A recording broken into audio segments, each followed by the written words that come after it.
we're gonna be unboxing the Forgotten electric unicycle.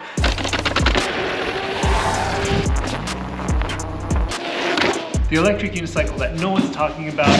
It's new, the Begode HERO. This box is heavy. I guess this moving blanket on the bottom was not a good idea.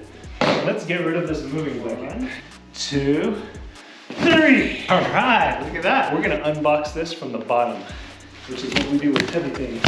Okay, box within a box. No major damage. All right. Special thanks to the folks at Alien Rides for sending this over. There she is, a brand new Begode HERO. Power pads, Alien Rides t-shirt, Armadillo's extraterrestrial grade tire sealant. They call this alien blood. Some stickers from the folks at Alien Rides. They have a great warranty. So the best warranty in the business is what I hear. The charger, 100.8 volts output at 3 amps. Typical Begode Gotway instructions. A 1,800 watt-hour battery. So not super big, and it's got a 2,800 watt motor. The kickstand is pretty simple. It's just these metal brackets coming out with these 2 little plastic pegs. And then this is the fender.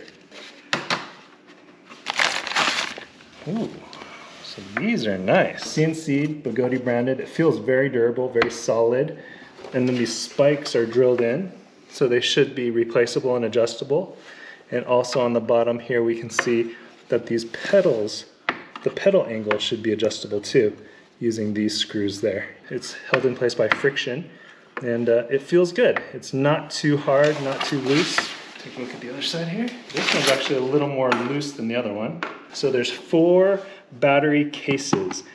These cases are made out of plastic. 2 on this side, 2 on the other side. They've used this clear plastic so you can kind of see inside while holding cutoff buttons. Press 5 times power button. Turn off the wheel and turn back on. We are good to go. Let's do a walkthrough from top to bottom and take a look at this wheel. And that acts as the kill switch. Hopefully it's robust enough and sturdy enough that I can use this as the handle to lift all 80 plus pounds of this. Oh, that's good. So this is the Begode HERO, the second ever suspension wheel that Begode has made. It's a follow-up to the EX, which was kind of a flop. It's not the Roomba / Samsonite style design that a lot of the EUCs have. The light has this nice ring, and then up here it looks like this is a light sensor. So if it's covered, the light actually gets brighter. So if I cover this, the light gets brighter. I think the star of the show though, the thing that really catches your eye is the screen. The screen is beautiful. It gives you a lot of good information. You've got speed here, battery, temperature, and distance. So it's got a USB port. So you can use this to charge your peripherals. Taking a look back up top, the speaker, the power button. Kill switch, so now it's dead. So it always sticks up a little bit. Yeah. I feel like if I push it, it'll go. I feel like this is the way it's supposed to be, but it sits elevated just a little bit. And that's the spring acting. And then we can press it again and pull it all the way up. The motor engages, and now that is the trolley handle. The trolley handle is not very tall. I do like that it is centered position, so it's very agile compared to, say, the Kingsong S20. It feels very solid. So here's the S20 in comparison. We've got the suspension wheels side by side. These trolley handles, the S20 is short, the HERO is even shorter. The Kingsong S20 is taller, trolley handle is a little higher, the pedal height is a little higher. You can see the differences in suspension. And the S20, that's kind of a highlight of this wheel.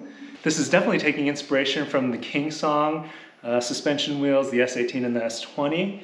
But the missed opportunity is this tube is just so bland. Just a generic tube, and you fill it with air. There is no rebound control. There's no instructions. You'll have to figure it out on your own, trial and error. This can be exchanged out. on alienrides.com. You can go there, and for a premium, you can have them put in a special suspension that does have dampening and rebound control. And then again, this is how the kickstand works. That beep is annoying though. Not a big fan of that beep. And then the kickstand here, the screen on the Hero is more anteriorly positioned or forward positioned on the wheel, which makes it easier to read if you're to look down while riding. And then it is nice that it is a big display. So that's the fender with the built-in kickstand, or the built-in stand, I guess. There's no kicking involved. That beeping is going to drive me nuts. On the S20, you have a bigger foot on the kickstand to help to support it. In this case, it's not very wide. I don't think it's any less stable than, say, the InMotion V12, but it's less stable than the S20. This outer ring always stays on. If I push it once, you get both lights on, low beam and high beam. Push it again, you get one of the beams turning off. You have a nice saddle, which is designed for your buttocks. It is comfortable. This is hard plastic. Take a look at this tire, come close. So these are knobby tires, and you can see there you have these really deep grooves, these really deep channels. So we'll see how this handles on the street. It looks like this will be a great off-roading wheel. Pedals, but you can see, pretty floppy. This side is better. This is what I want. But the foot pedals are big. I do like looking down at them and seeing that bright, shiny metal with the golden accents with the spikes. We don't need all this. You could have trimmed this so that we just have maybe this part and this part, and then stick them on wherever we want.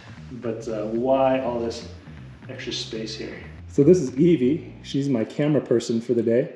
Andrew's off snowboarding and having fun, while I'm here unboxing and having more fun, right? We're having more fun here. Give us a thumbs up if you found anything of value in this video. We appreciate you. It's the best way to support our channel. If I were putting this on for myself, I would probably lower it by another inch. It seems a little too high, but that's where you gotta put it, because that's the space that's been cut out for these power pads. So now that we have those on, let's put some air in the tire. The rim does look nice. And then also in this box, I overlooked, or almost overlooked, the pump for the suspension. Pressure gauge, and then your little button to bleed the pressure so you can get it right where you want it. You can see the tail light here is a nice red. It's got a very futuristic look to it.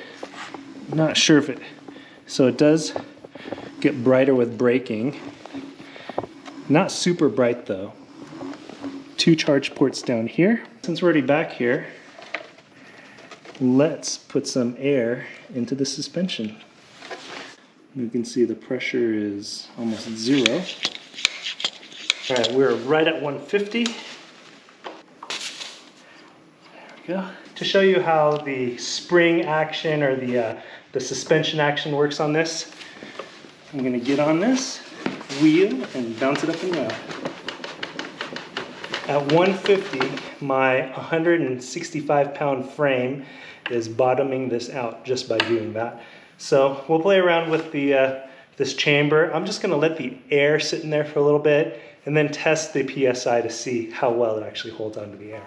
When I was Scoutmaster, I used to tell the boys, there's no such thing as bad weather, just bad gear. And even though it's freezing, I'm feeling pretty good in my lazy rolling jacket, TSG helmet, One Protect cold weather gloves.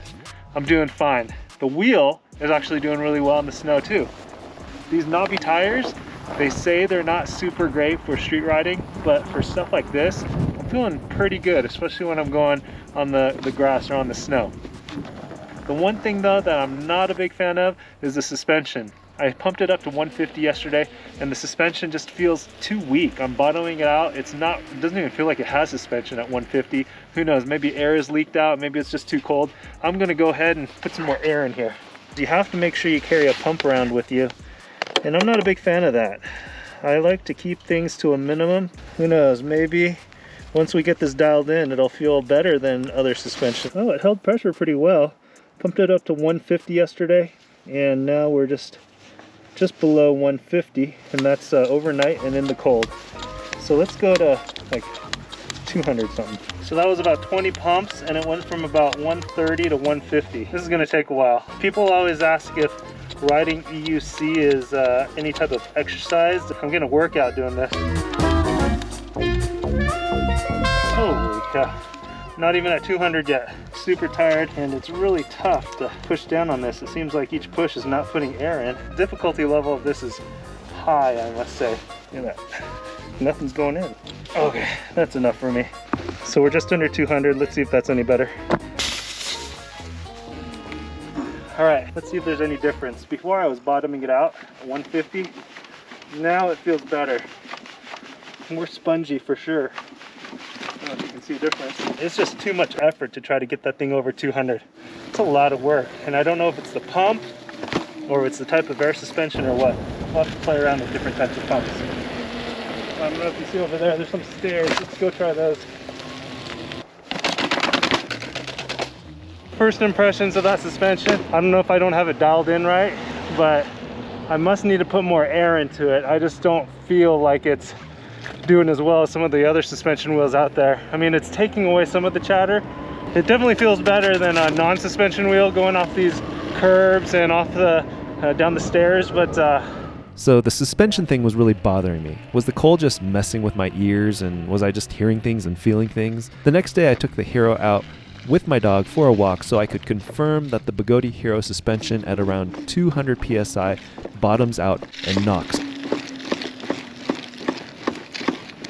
riding on the streets when you're going fast, just depends on which channel you're in on that tire, I think, because of the knobs.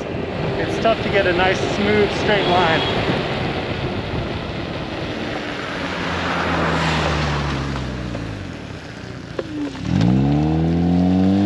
Car nearly ran me off the road. Be careful out there, guys.